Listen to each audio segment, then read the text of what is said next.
మీనరాశి. పూర్వాభాద్ర నక్షత్రం 4వ పాదము, ఉత్తరాభాద్ర నక్షత్రం 1, 2, 3, 4 పాదముల వారు, రేవతి నక్షత్రం 1, 2, 3, 4 పాదముల వారు మీనరాశి అంటారు. రాశిపరంగా గమనించినట్లయితే ఈ మాసం అంతా కూడా అనగా జనవరి మాసం ధనుర్మాసంలో ఉన్నాం మనం. ఇక మకరములోకి సూర్యభగవాన్ ప్రవేశం, మకర సంక్రాంతి పితృరోజులు అందరూ కూడా తెలుసు ఈ యొక్క సంక్రాంతి పండుగ అనేది. కాబట్టి ఈ యొక్క మాసములో పెద్దలకు సంబంధించి వస్త్రములు సమర్పించేవారు కానీ, పొంగల్ హాలిడేస్ అని చెప్తూ ఉంటాం, అనగా పొంగల్ ప్రసాదం పెట్టుకొని 10 మందికి సమర్పించే వాళ్ళు కానీ, క్షేత్ర దర్శనం చేసేవారు కానీ, దేవాలయం నందు కూడా మనం గమనించినట్లయితే ఏ క్షేత్రానికి వెళ్ళినా కూడా ఆ భగవంతుని దర్శనాన్ని చేసుకుంటూ ఉంటారు. కాబట్టి ఈ యొక్క మాసానికి దైవమాసం అని పేరు. కాబట్టి ఈ యొక్క రాశి వారు ముఖ్యంగా ఎందుకు చెప్తున్నానంటే, ఈ యొక్క రాశికి అధిపతి ఎవరంటే గురువు. కానీ ఆ గురువు ఎక్కడున్నాడు? ద్వితీయ స్థానంలో ఉన్నాడు.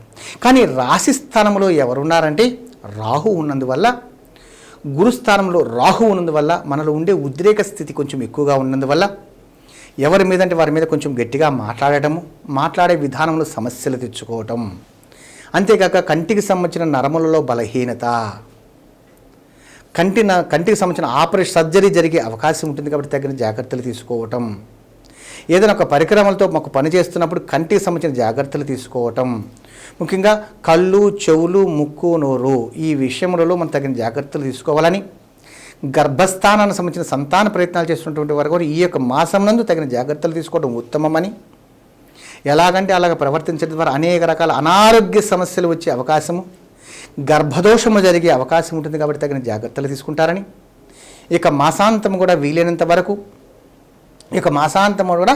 వీలైనంత వరకు ఎక్కడైనా ఒక గోమాతకి ప్రతినిత్యము ఆహారం సమర్పించడం కానీ, గ్రాసమును సమర్పించడం, లేదు ఒక సన్యాసికి కానీ, ఒక సాధువుకు కానీ ప్రతినిత్యం భిక్ష పెట్టడం కానీ,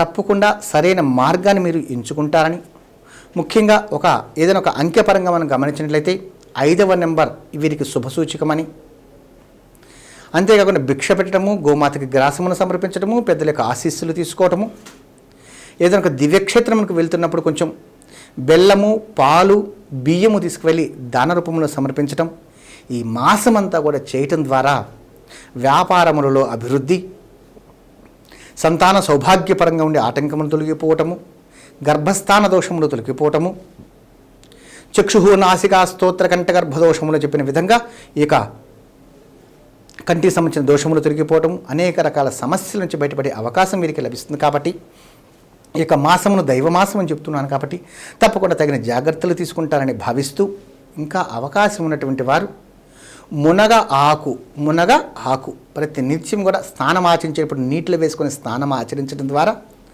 అనేక రకాల శుభ ఫలితాలు తప్పకుండా పొందాలని తెలియచేస్తూ, ఎక్కడైతే హోమము జరుగుతూ ఉంటుందో ఆ హోమ భస్మమును కొంచెం నుదుటన ధరించడం ద్వారా సర్వ క్షుద్ర భగల వారాహి సర్వ ప్రయోగ దోషములు కూడా మీ దరిచేరకుండా ఉంటాయని, ఈ యొక్క మాసమంతా కూడా తగిన జాగ్రత్తలు తప్పకుండా మీరు తీసుకుంటారని భావిస్తూ, వైవాహిక జీవిత పరంగా రాబోయే సమస్యల నుంచి ఒడిదుడుకు నుంచి బయటపడుటకు ఏదైనా దివ్యక్షేత్రం అంటే అమ్మవారి క్షేత్రంలో అమ్మవారికి పసుపు కుంకుమలు, జాకెట్ అనగా వస్త్రములు సమర్పించుట, గాజులు సమర్పించుట ఒక ఉత్తమమని ప్రతి ఒక్క స్త్రీమూర్తికి కూడా తెలియజేస్తూ, సుమంగళి సౌభాగ్యసిద్ధి మీరు పొందాలని కోరుకుంటూ, మీనరాశి వారు సంపూర్ణమైన జాగ్రత్తలు వహిస్తారని మీనరాశి వారికి తెలియజేస్తూ,